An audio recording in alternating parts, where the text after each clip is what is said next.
हर जगह मोबाइल पौधों के दफ्तर में होता है उनके निर्देश पर। तो जिसकी जनवरी माह में हमारी पहली प्रेस कॉन्फ्रेंस है, मैं विभाग की तरफ से आप सभी। ठीक है सर जी।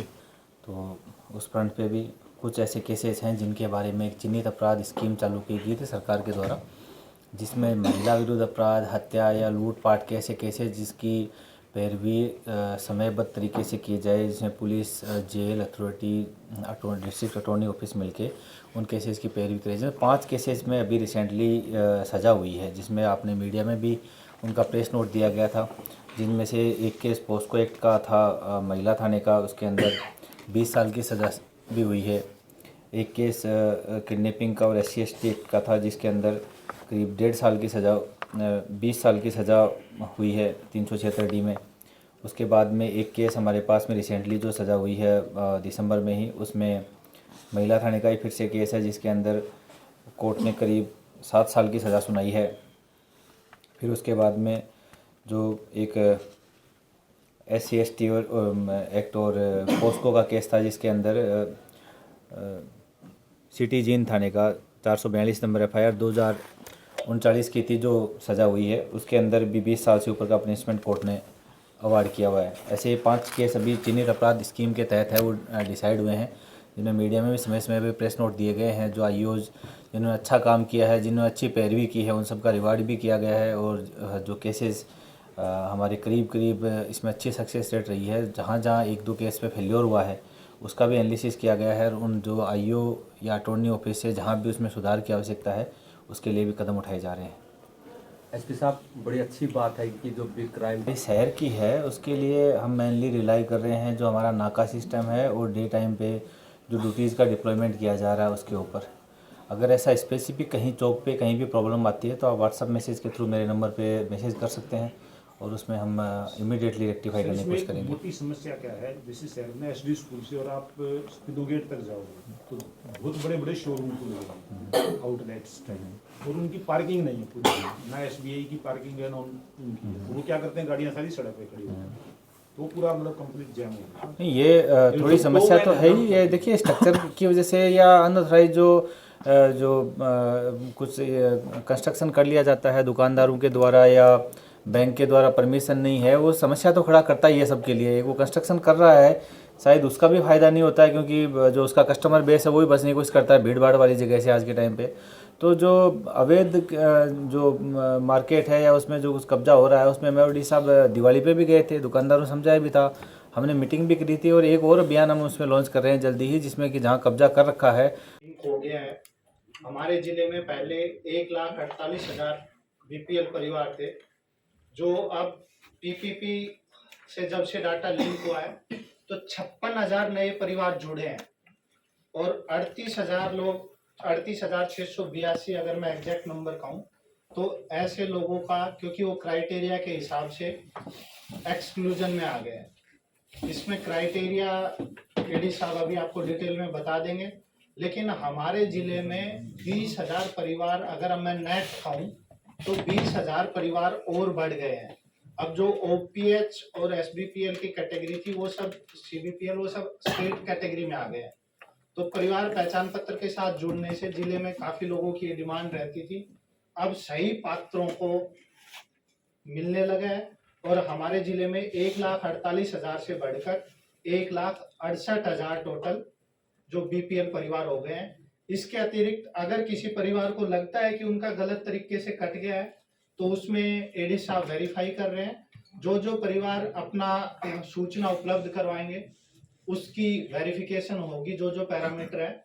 और ये जो समस्या है, एक बार पहले मैं इन दोनों जो इश्यूज हैं इन पे, जो ट्रैफिक के अंदर है, अब सुबह भी आप सबको पता है कि हम रोड सेफ्टी मीटिंग को मैं और SP साहब डिलीजेंटली बिल्कुल हर महीने करते हैं, विभागों के साथ हम उसको फॉलो अप करते हैं।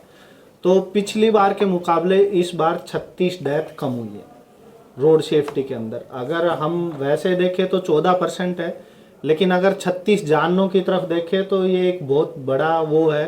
और जो माननीय मुख्यमंत्री जी का ये है कि हम 10% जो हमारी रोड डेथ्स हैं उनको कम करेंगे, तो हमारे ज़िले ने उसको अचीव किया है।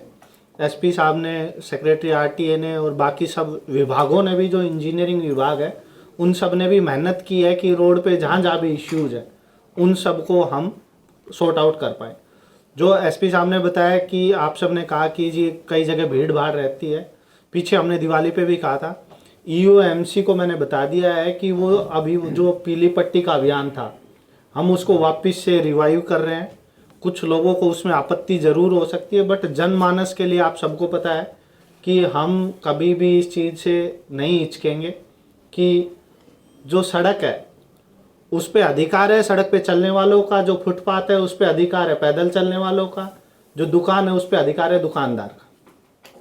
तो वो एक दूसरे के एरिया पे एनक्रोच ना करे, क्योंकि अगर आप फुटपाथ पे एनक्रोच करोगे तो पैदल चलने वाला बेचारा सड़क पे आएगा और जो सड़क पे चल रहा है वो फिर उसको बचाने के लिए दूसरी साइड जाएगा, दूसरी साइड वाला फिर अपनी जगह पे आएगा, तो उस वजह से दुर्घटनाएं हो जाती है। हम वापस से उस चीज़ को एनफोर्स कराएंगे, क्योंकि पहले हमने लोगों को फैसिलिटेट किया है। अभी आज सुबह ही मीटिंग हुई है जिसमें मैंने साफ तौर से कहा है कि जो हमारा रोहतक रोड है, JD7 है, सफ़ेदो रोड है, इन सब की पैमाइश करवाई जाए और जो जो भी एनक्रोचमेंट है उसको हटवाया जाए। हम सब भी इस चीज़ के लिए प्रतिबद्ध है कि जो सड़क है सड़क पर चलने वालों को अधिकार मिले, जो फुटपाथ है उस पर फुटपाथ वालों को अधिकार मिले। सर आपसे ही इसी अभी ये पीछे मेरे पास भी बहुत सारे लोग मिले थे कि उनको अभी तक पानी सप्लाई नहीं हुई है लेकिन उनको बिल आ गया है। वो मैंने एसपी साहब को स्पेसिफिकली कहा है कि जहाँ जहाँ भी आपने ये सुनिश्चित नहीं किया है कि भाई उन लोगों को पानी या सीवरेज जिसकी भी समस्या है वो उनको सर्विसेज नहीं मिल रही है, तो ऐसे सभी लोगों के बिल वो दुरुस्त करेंगे और एक दिन वो अपना कैंप लगाकर ऐसे सभी लोगों की जो जो भी शिकायतें उस पर अपने जेई से रिपोर्ट लेकर और वो ठीक करवाएंगे। सर, इसमें जो मेन दिक्कत थी वो ये है कि पेयजल विभाग अपनी टैंक के ऊपर जब ये मानता है 55 लीटर पानी आ गया तो वो ये मानते हैं कि सबको पानी अवेलेबल हो गया। तो पिछली बार मैंने जब अपना शनिवार का पूरा दिन लगाया वो यही समझने के लिए लगाया और पब्लिक हेल्थ को भी ये बात कही गई है कि इस बात से आपका पानी उपलब्ध नहीं हो जाता कि आपके टैंक पे 55 लीटर चला गया। आप ये देखिए कि उस व्यक्ति के घर तक आपका 55 लीटर पानी आ रहा है कि नहीं आ रहा है। तो जहां जहां भी ये होगा कि उस व्यक्ति के घर तक नहीं जा रहा होगा उन सब को हम ठीक करेंगे। जो इसमें सर JJM में जो है ना ये नहीं है, मतलब सिर्फ इन्होंने एक रिकॉर्ड पूरा करने के लिए कि हमने 100% कनेक्शन कर दिए, उसके लिए हुआ जो मलिक साहब ने इशू उठाया। तो आपने बताया ना कि मेरे संज्ञान में आने के बाद मैंने यही समझा है कि हर घर तक पानी पहुंच क्यों नहीं पा रहा है, उसके इश्यूज भी निकल के आए। कहीं पे तो ऐसे हमारा पानी की अवेलेबिलिटी में इशू है जहाँ नई पाइपलाइन बिछा के चाहे नहर से पानी लाना है या जो पुरानी पाइपलाइन है उसको ऑगमेंट करना है, नया टैंक बनना है, एक वो इशू है। दूसरा है जो गांव में डिस्ट्रीब्यूशन ठीक नहीं है, उतना पानी तो है कि हर घर को मिल पाए, लेकिन जो शुरू वाले हैं वो 500 लीटर पानी ले रहे हैं, जो लास्ट वाला उसको 55 भी नहीं मिल पा रहा। तो इस डिस्ट्रीब्यूशन को हमें ठीक करना पड़ेगा। जो शुरू वाले घर हैं वो टोंटियाँ लगाएं, वो भी उतना पानी यूज करें जितना पीछे वालों तक पहुँचे। तो इस दिशा में अब मैंने एससी साहब को कहा है वो अपने एक्सीडेंट के साथ मिलके और इसको हम इक्विटेबल डिस्ट्रीब्यूशन ऑफ वाटर है जो इसको इंश्योर करवाएंगे। इस पे क्या करेंगे? जैसे आपने जितने सिटीज हैं, अब जींद सिटी की आप बात करते हैं 100+ सर्विस स्टेशन हैं जहाँ पे इतना पानी मतलब वेस्ट किया जा रहा है और बहुत मीठा पानी वेस्ट किया जा रहा है। देखिए आपको बता दूं हमारी हरियाणा वाटर रिसोर्सेज अथॉरिटी है, उसमें हमने पीछे भी चालान किए हैं, बहुत सारे इंडस्ट्री के भी चालान हुए, सर्विस स्टेशन के भी हुए हैं। जो पानी का हम ये तो नहीं कह सकते कि कोई यूटिलाइजेशन ना करे, लेकिन जो चीज़ हमने रोकनी है वो दुरुपयोग रोकना है। अब सर्विस स्टेशन भी है तो इस तरीके से व्यवस्था करे कि जो पानी उनका आया है उसको रीयूज करे, क्योंकि तो उस दिशा में हम उन सबको भी ऑन बोर्ड करके जो हमारी वाटर रिसोर्सेज अथॉरिटी है, क्योंकि अभी आपने देखा होगा पहले हमारे जींद के ज़्यादातर जो भी गांव है वो नलकूप बेस्ड जो हमारी वाटर सप्लाई थी। अब क्योंकि धीरे धीरे जो नलकूप बेस है उनमें पानी की क्वालिटी डिटोरिएट होती जा रही है, क्वालिटी वैसी नहीं है, तो सब जगह से बार बार डिमांड आ रही है कि हम नहरी पेयजल आधारित जो योजना है उसके ऊपर काम करें। अब जींद शहर के लिए भी हम भाखड़ा के पानी की जो हमारी नहरी पेयजल आधारित योजना है उस पर काम कर रहे हैं। तो इसलिए मैं समझता हूँ कि सभी को गुणवत्ता का पीने का पानी उपलब्ध करवाना ये सरकार की जिम्मेवारी है और उसी कदम में आगे बढ़ते हुए हम धीरे धीरे जो है सुधार करते जा रहे हैं। जैसे जैसे डिमांड बढ़ती जाएगी सॉल्यूशन भी आएंगे। हो सकता है कि कुछ सॉल्यूशंस में थोड़ा पैसा हमारा ज़्यादा लगे, लेकिन क्योंकि पानी एक सबसे मूलभूत आवश्यकता है, तो उसके लिए सरकार हमेशा रेस्पॉन्सिव रही है और अडेप्टिव मेजर्स लिए जाते रहे। साहब जुलाना में पेयजल के साथ सीवरेज का ही पानी आ रहा है, आपके संज्ञान में भी मामला है। कई कॉलोनियों में जो पाइपलाइनों बदलने की आवश्यकता है, लेकिन वो पिछली बार मैंने विजिट किया था तो बताया गया था कि अनाज मंडी का एरिया है और कुछ लक्ष्मण कॉलोनी 3-4 कॉलोनी है, उनमें से जहां जहां ये है कि वो सीवरेज के मैन होल के अंदर से क्रॉसिंग कर रही है और जो पुरानी पाइपलाइन है, क्योंकि एक उन्होंने एस्टिमेट बनाया है बट उसकी अमाउंट ज़्यादा है, तो अभी ज़रूरत बेसिस पे 4-5 कॉलोनीज हैं जहाँ पे उनका मैंने कहा है कि उनकी पाइपलाइन रिप्लेस कर दी जाए। दूसरा इश्यू जो है सीवरेज के पानी का जो अंत में डिस्पोजल होना है, वो अभी एक पाइपलाइन वहाँ बिछा के ले जाई गई है, लेकिन रेलवे की वजह से कुछ उसमें व्यवधान है, तो वो रेलवे से टेकअप करके और उसका जो एसटीपी का पानी है, ट्रीटेड पानी, उसका भी हम समाधान उसका करेंगे। एक समाधान ये भी हो सकता है सर, जैसे कि हंसी रोड पे जितना पानी खड़ा है क्या ट्रीटमेंट के बाद जाता है, खरसोला माइनर तक पाइपलाइन लगा के उसमें डाला जाए, तभी समाधान होगा। देखिए जी, आपके हिसाब से माइनर के अंदर जो पानी है, माइनर की आगे ड्रिंकिंग वाटर सप्लाईज भी रहती है, उनके नहर के अपने क्राइटेरिया है। एक ड्रेन के अंदर हम एक निर्धारित बीओडी और निर्धारित उसका पानी डाल सकते हैं, बट नहर के अंदर जहाँ आगे वाटर सप्लाई भी है तो उसके अंदर हमें और ज़्यादा सेंसिटिव होने की ज़रूरत है, क्योंकि आगे वाले लोगों का पीने के पानी की व्यवस्था जुड़ी हुई है। दूसरा सर, स्ट्रीट लाइट है लेकिन जग नहीं रही। स्ट्रीट लाइट का इशू है, रिपेयर के लिए जहाँ जहाँ भी प्रोविजन है वो करवाए जा रहे हैं। न्यू की जो परचेज है उसके लिए सरकार से टेकअप किया हुआ है, जैसे ही सरकार से परमिशन आ जाएगी वो करवा दें। ऑफिस में इस तरीके से नहीं हो पाया तो मैं एक कॉमन कैंप लगवा देता हूँ कि उस दिन हमारे प्रशासनिक अधिकारी भी अवेलेबल रहेंगे और डीटीपी के महकमे के लोग भी रहेंगे और लोग आए, आरडब्ल्यूए रजिस्टर होके आए। इंडिविजुअल जिस भी आदमी पे प्रेशर पड़ता है, जब उनका टूटने लगता है तो वो कहते हैं जी मैं तो अभी सारा डेवलपमेंट चार्ज देने को तैयार हूँ, लेकिन जो अप्लाई है, जो रूटीन प्रोसीजर है, कैंप लगाओ सर, आपको सफलता मिलेगी। मैं इस विषय में ना आप एक बार मोटिवेट करके अगर एक आरडब्ल्यूए भी ले आए तो मैं समझता हूं कि आज की हमारी ये जो प्रेस कॉन्फ्रेंस है इसका आपको भी 3 डेज में। हाँ, आप एक मैंने नहीं काट जी। तो 20,000 बीपीएल परिवार बढ़े हमारे जिले में जी। सरकार की योजनाओं का नतीजा है या बढ़ती गरीबी और बेरोजगारी की तरफ भी इशारा है? अब ये तो जी आपको रिसर्च करना पड़ेगा। नहीं, पत्रकार महोदय को ये रिसर्च करना, एक तो देखो इसमें क्राइटेरिया ये हो गया कि सरकार ने 1,20,000 से बढ़ाकर 1,80,000 कर दिया है, तो जो 60,000 का गैप है उसमें निश्चित तौर से बहुत सारे परिवार ऐसे होंगे। बाकी ये किस वजह से है, इस पे कोई सोशल साइंटिस्ट को ही रिसर्च करनी पड़ेगी। इलेक्शन बाद ज्यादा कट जाएंगे। 0 ITR में भी आप अपात्र हो जाते हो योजना, इसमें भी ऐसा है क्या? नहीं, इसमें अगर आपका ITR आप वो जो CBDT साइट देखिए, हम ऐसा नहीं है कि एक बार में कोई डिसीजन ले लेते हैं, ये एक फाइन बैलेंस बनाने वाली बात है। जब से बस स्टैंड बाहर शिफ्ट हुआ है तो दोनों तरफ से इश्यूज आते रहते हैं, विद्यार्थियों की, किसानों की ये मांग रहती है कि जी उन्हें आवागमन की वजह से बाहर जाने से, क्योंकि जो आदमी कई बार ये दिक्कत आती है कि वो किसी 2 गांव दूर से ही आ रहा है तो 20 रुपये वहाँ से लगते हैं, उसके 20 और भी लग जाते हैं। तो वी आर स्पेसिफिक, मतलब हम एक उस तरीके से अभी फाइन बैलेंस बनाने की कोशिश कर रहे हैं। जो आपने बताया ऐसी दुर्घटनाएं हुई हैं, आज सुबह ही मैंने सेक्रेटरी जो आरटी है उनको बताया है कि एक तो सभी बसों के जो भी यहाँ से अंदर से गुजर रही है, प्राइवेट है सर्कारी है, उनके सभी ड्राइविंग लाइसेंस को एक बार चेक किया जाए और उनकी आँखों की भी जाँच करवाई जाए। इसके अतिरिक्त आगे अब जब भी कोई दुर्घटना, अगर इस भगवान करे कि ना हो, लेकिन होगी तो हम जिम्मेवारी फिक्स करेंगे, उसमें किसकी जिम्मेवारी है। लेकिन क्योंकि हम एक अडेप्टिव डेमोक्रेसी हैं, जैसे जैसे लोगों की समस्याएं सामने आती जाती हैं उसी हिसाब से कदम लिए जाते रहते हैं।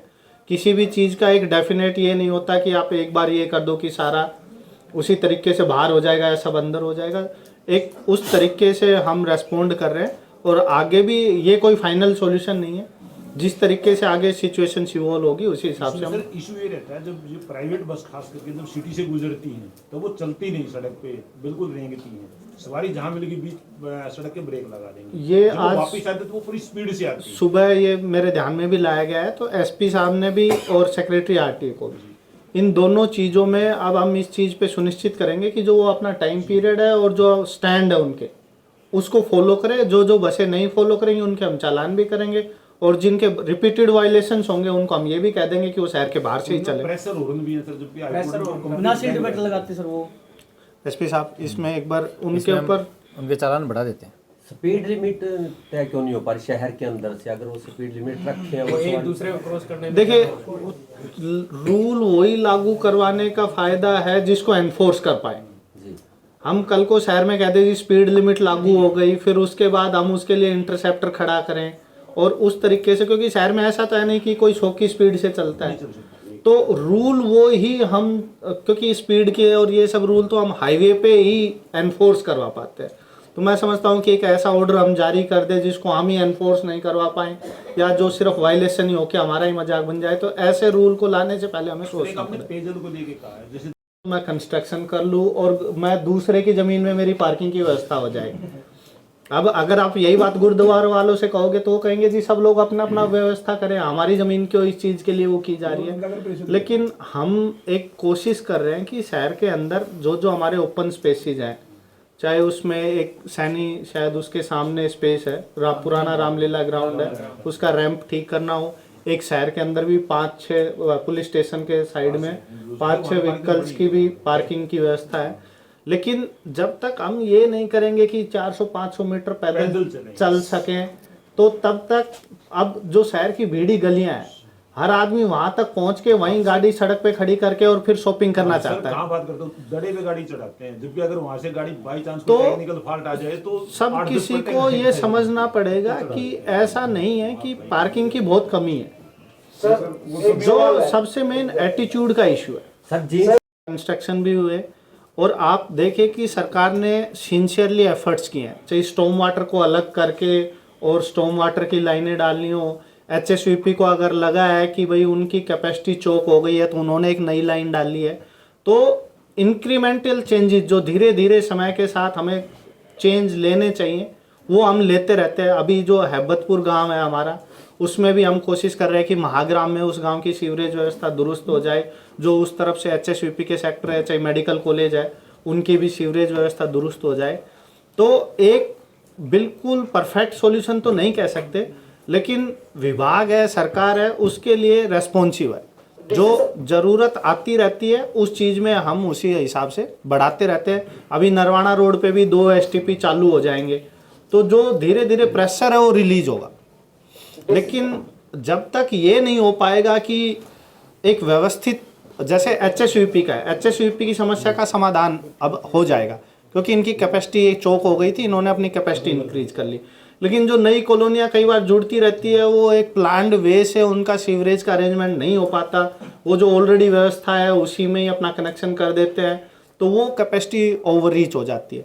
अभी आप सब ने बताया जैसे हमारे यहाँ पे ज़िले में लगभग 137 कॉलोनियों का सर्वे हो रखा है। अब सरकार ने उनको समय दिया है कि आप अप्लाई कीजिए कि भाई हम आपका रेगुलराइज करें, क्योंकि जब हम उन कॉलोनियों को रेगुलराइज करेंगे तभी वो हमारा प्लानिंग का हिस्सा बन पाएंगे, उनके लिए बजट का अवेलेबल। अभी तक एक भी कॉलोनी ने अप्लाई नहीं किया है, लेकिन अगर कल ही हम उनको अतिक्रमण मान के उन पे कार्रवाई करना शुरू करें तो फिर सब लोग इसी बात को कहेंगे कि जी सरकार हमारी उसके लिए वो नहीं। लेकिन उनको अब जब सरकार ने इतना फैसिलिटेट कर दिया है, उसके लिए योजना बना दी है कि आप अप्लाई कीजिए, क्योंकि जब वो अप्लाई करेंगे, रेगुलराइज होंगे, तभी वो प्लानिंग का हिस्सा बन पाएंगे, बजट उनके लिए अलॉट हो पाएगा। तो उन सबको अप्लाई तो करना पड़ेगा। अब एक भी कॉलोनी ने अप्लाई नहीं किया तो बड़े दुख की बात है, फिर कार्रवाई होती है। प्रॉब्लम सर पता है जड़ में क्या है? जैसे मैंने कॉलोनी काट दी, मैंने 4 एकड़ ली में काट के मैं क्या गया यहाँ से, तो उसकी ना तो कोई लेकिन सरकार ने उसके बाद व्यवस्था दी है कि वो लोग अपनी RWA बनाएं, अपनी रजिस्टर्ड RWA के माध्यम से वो लोग अप्लाई करें। जब जाते हैं ना DTP ऑफिस में, उनके साथ कुत्ते जैसा व्यवहार। वो अभी RWA के लिए तो 2 बार मैंने बता चुका है, एक रजिस्टर्ड। आप किसी बंदे को एक बार DTP ऑफिस